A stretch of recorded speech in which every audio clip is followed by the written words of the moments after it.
Muy buenas, bienvenida, bienvenido a Matemáticas de Oposición. En esta ocasión vamos a hablar sobre el tema 62, concretamente sobre las series estadísticas bidimensionales. Las series estadísticas bidimensionales, como ya hemos dicho, parten de la base fundamental de que vamos a tener dos variables estadísticas que van a ser x e y. Estas van a ser las variables estadísticas en las que nos basamos para construir la serie estadística bidimensional. X tendrá sus valores observados. Los valores observados de x serán x sub y, y los valores observados de y serán y sub j. De forma que de x sub y tenemos k valores observados y de y sub j tenemos, bueno, voy a ponerlo de otra forma y así. De x tenemos los valores observados, son x sub y con y igual a 1 hasta k. Y de y tenemos y sub j con j desde 1 hasta p. Estos son los valores observados de x y de y, de las variables estadísticas x e y. Ahora, bueno, no se ve porque está así. De la variable estadística x e y. Ahora, lo importante es que no los vamos a ver de forma aislada. De forma aislada nosotros tendríamos que efectivamente estos valores vienen dados por una frecuencia, como ya hemos visto, las variables estadísticas y cómo funcionan, vienen dados por una frecuencia. Esta frecuencia nos sirve pues, para identificarlos, pues, después para poder calcular la varianza, la media, para poder calcular todos los parámetros. Ahora bien, en lugar de considerarlos de esta forma, lo que vamos a considerar son los pares x sub y sub j. De forma que lo que tendríamos sería una distribución, la serie bidimensional está formada por una distribución de la forma x sub y sub j con n sub ij. Pero n sub ij, vamos a poner con i desde 1 hasta acá y j desde 1 hasta p. N sub ij, ¿qué quiere decir? N sub ij es la frecuencia que nosotros llamamos frecuencia absoluta, que identifica la cantidad de elementos de esta forma, la cantidad de elementos que tienen una observación en x sub y una observación en y sub j a la vez. Es decir, los que tienen x sub y sub j. Esos son los elementos n sub ij y se denomina n sub ij, se denomina frecuencia absoluta. Obviamente, la sumatoria desde i igual a 1 hasta k y desde j igual a 1 hasta p de n sub ij serán todo y cada una de las observaciones que hemos realizado. Porque al hacer una observación no hacemos una observación de un elemento en concreto, hacemos una observación de ese elemento pero con dos características. Las características que estamos observando son x e y. En el caso en el que tengamos una observación en un momento determinado x sub y sub j, eso es parte de la frecuencia que nos corresponde de n sub ij. La frecuencia absoluta, pero también, como recordamos de los casos unidimensionales, tenemos frecuencia relativa. La frecuencia relativa es simplemente dividirlo por n. Simplemente dividirlo por n y por lo tanto es un tanto por uno, no es un tanto por cien, sino que es una relación, frecuencia relativa. Relativa hace referencia a que estamos considerando en porcentaje, tanto por uno del total de los elementos que tenemos, de las observaciones que tenemos. La frecuencia relativa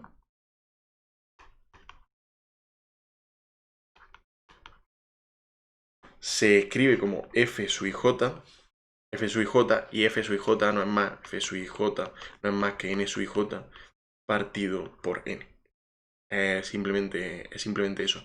Y se escribe, al escribir la distribución, la serie bidimensional, la serie estadística bidimensional, se puede escribir de la forma que lo hemos escrito antes, o x, voy a poner paréntesis más lejos, x sub y sub j, escribíamos n sub ij, pues ahora vamos a escribir f sub ij. F sub ij con i ya hemos visto que varía desde 1 hasta acá. Y j desde 1 hasta p. Esto sería una serie estadística bidimensional. Esto es una serie estadística bidimensional. Tenemos dos variables, la variable x y la variable y esta es una serie estadística bidimensional que contempla las dos y la frecuencia observada de cada una de ellas, tanto la frecuencia absoluta como la frecuencia relativa. La frecuencia relativa identificada por una f y la frecuencia absoluta identificada por una n sub ij. Además hace referencia a los subíndices. Los subíndices hacen referencia a qué valor estamos observando de la variable en cada caso. Vale, esto sería simplemente, sabemos que por definición, lo mismo que hemos visto esto, voy a poner aquí también, lo mismo que hemos visto esto, de la frecuencia absoluta, la suma desde i igual a 1 hasta k, desde j igual a 1 hasta p, de f sub ij, por definición va a ser, por definición, porque lo hemos definido así, va a ser n partido por n, que es igual a 1. Es decir, la suma de todas ellas es 1. Ese es el fundamento. Este es cómo se define la frecuencia absoluta, la frecuencia relativa y por ende la serie estadística bidimensional. Ahora vamos a ver cómo podemos representarla. Pues podemos representarla de dos formas. Podemos representarla por medio de gráficos, podemos representarla por medio de tablas. Las tablas se representan teniendo en cuenta n sub i, j y f sub ij. Podemos representarlo tanto por tanto por la frecuencia absoluta como por la frecuencia relativa. ¿Cómo podemos hacerlo? Pues bueno, tenemos, a ver si puedo dibujar yo esto. Tenemos las diferentes categorías, aquí tendríamos x y por este lado tendríamos y. Todos los valores observados de x y de y, los posibles. Tenemos desde x1 hasta x sub k, porque hemos dicho que la y iba desde 1 hasta k. Y desde y1 hasta... Espera, vamos a poner algo intermedio para que veamos el paso. X sub y, x sub k. Y sub 1, y sub j, y sub p. De forma que si estamos considerando la frecuencia absoluta, en este lugar irían todos los elementos, el número de elementos que tienen el valor x sub y, el valor observado x sub y para la variable x, x1, perdón, para la variable x, e y sub 1 para la variable y, de forma que estaríamos hablando de n sub 1, 1. En este caso, los que tienen para la variable x el valor observado x sub y, es decir, n sub y para la variable y tienen el 1. Y así es como lo vamos construyendo. N sub k1, esta sería n sub 1j, n sub 1p, y esta, que es la que hemos puesto como general, la que identifica a todo ello, y j. ¿Por qué? Porque es el que tiene observado x sub y para la variable x e y sub j para la variable y. N sub ip, n sub kj y n sub kp. Bien, estas serían, aquí tenemos puntos suspensivos, obviamente.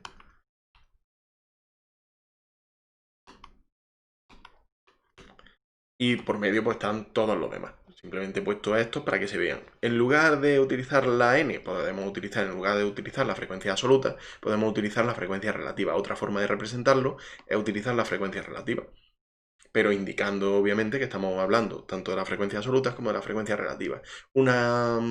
Algo interesante es que para la frecuencia absoluta no necesariamente vamos a estar por debajo de 0, de hecho no vamos a estar por debajo de 0, mientras que para la frecuencia relativa sí, vamos a estar debajo de 0 en todos los casos, ya que habría que dividir, como hemos hecho, todas entre n, entre n, entre n, y puesto que todos ellos son menores o iguales que n, porque n es el número que hemos observado, la cantidad de observaciones que hemos realizado, y estos son la suma de todos estos, tiene que ser n.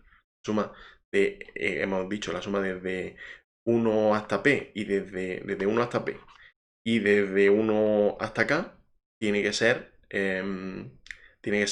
n. Por lo tanto, la suma de todos estos elementos es n. Luego, cada uno de ellos partido por n es menor que 1. Menor o igual que 1 es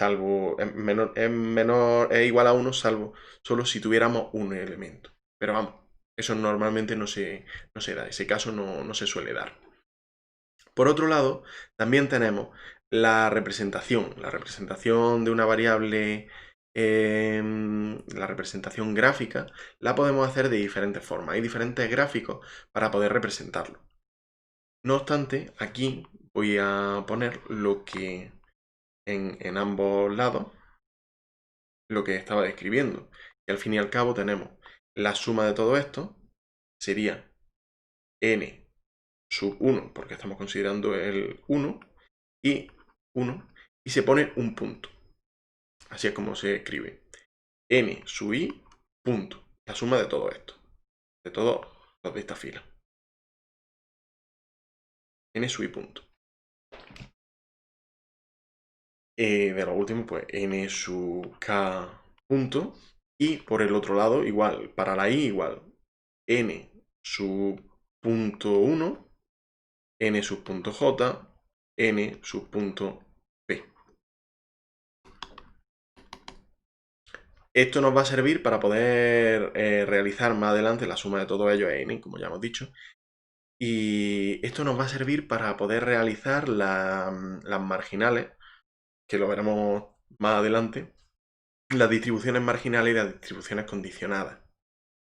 Con lo cual, la gráfica, la representación gráfica, la representación por medio de las tablas, es muy importante tenerla en mente. Por otro lado, como decía, está la representación gráfica. La representación gráfica se basa en, como sabemos, de un golpe de vista, saber de lo que estamos hablando. Saber de lo que estamos hablando en cuestión de una variable era sencillo porque teníamos el histograma, teníamos el gráfico de sectores, dependiendo de qué variable estuviéramos utilizando. La variable, recordamos, la variable ordinal no se podía utilizar en gráfico de sectores, y el gráfico de barras no se podía utilizar con la variable nominal. Luego, este tipo, eso era tendenciosidad y errores que podíamos cometer a la hora de elegir un gráfico. En esta ocasión tenemos la oportunidad de hacer representaciones de dos variables. Estas dos variables, que son las de la serie estadística bidimensional, ya que tenemos dos variables, tenemos dos dimensiones, y los que tenemos, uno de ellos es muy similar al gráfico de barras y se llama estereograma, en el que si bien el gráfico de barras, como recordamos, el gráfico de barras era, a ver si el gráfico de barras lo que hacía era tener en cuenta la base, tener en cuenta el área, ni en cuenta el área, si lo que estábamos considerando, procurábamos que la base fuera la misma para todos. Entonces el gráfico de barras lo que hacía era contar el volumen, nos contaba qué frecuencia nos transmitía, qué frecuencia tenía cada valor observado por medio del área que tiene cada uno de estos rectángulos. Ahora bien, la misma idea reside en el estereograma, pero el estereograma nos muestra desde el punto de vista de tres dimensiones. Tres dimensiones no estaríamos hablando ya de área, sino de volumen. Estaríamos hablando de volumen, como si tuviéramos edificios, tuviéramos rascacielos, y esos rascacielos son los que estamos considerando. Vamos a ver si yo puedo hacerlo bien, aunque sea. Sí. Y del mismo área de la base, para que podamos ver claramente cuáles son las diferencias entre ellos. Esa es la idea del estereograma. Esto se llama estereograma. Por otro lado, tenemos lo que se denomina nube de puntos. ¿Nube de puntos qué quiere decir? Porque aquí tenemos la X y la Y, como hemos visto, y vamos a X1, X2, aquí tenemos todos los valores de X, aquí tenemos todos los valores de Y. No tienen por qué ser positivos. Lo estoy representando positivo para que se vea claramente. En este caso, pues identificaríamos los valores que tienen la nube de puntos representados por los pares de valores de este tipo. Ponemos aquí uno, aquí. De esta forma vamos a tener una nube de puntos que nos va a significar, que nos va a mostrar cómo se comportan los puntos. Por ejemplo, si vemos esto, pues vemos que hay una cercanía a esta gráfica. Es lo que vamos buscando, la regresión. El comparar, recordamos, el comparar estos dos, el buscar una relación, una correlación entre estos dos elementos. Eso es lo que buscaremos más adelante, pero es básicamente para lo que se realiza este estudio de las series bidimensionales.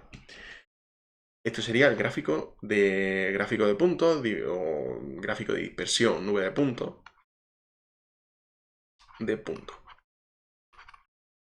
Por otro lado, también tenemos en los casos en los que tenemos pues, diferentes las nubes de puntos no solo podrían verse como nubes de puntos, sino también como la cantidad de frecuencias. Si lo que queremos representar, además de los elementos que tiene cada uno, de que estos elementos se ven representados, queremos representar además la frecuencia que tienen, pues lo hacemos con círculos concéntricos en los puntos para ver la representación que tienen dentro de los posibles. Y esto lo que hace es que en lugar de representar dos variables en una gráfica bidimensional, lo que estamos representando son tres. Estamos representando por el área, estamos representando la frecuencia que tiene cada una de esas observaciones. Esa es otra forma de utilizar la nube de puntos, una forma ampliada, así decirlo, de usar la nube de puntos. Y por último, si hablamos de cuestiones temporales, si hablamos de series estadísticas en las que una de las variables suele ser el tiempo, se suelen considerar la gráfica de tiempo, la gráfica temporal. La gráfica temporal, que será con el tiempo en el eje de abscisa y la otra variable, de forma que lo que vamos contabilizando, por ejemplo, si es la temperatura en función del tiempo, pues vamos contabilizando las subidas de temperatura, las bajadas, si en algún momento se queda estable, la subida, la vuelta a bajar. Estamos contabilizando, estos serían elementos, estamos en el tiempo en un segundo, 2 segundos, así. Y bueno, la temperatura estaríamos hablando pues 0 grados, 10 grados, 20 grados centígrados, claro. Con ello vemos una gráfica temporal, vemos precisamente qué es lo que ha hecho la temperatura en ese tiempo, durante ese tiempo. Es muy, muy visual y es lo que se pretende. Básicamente se pretende que sea visual, que sea atractivo y que entre por la vista.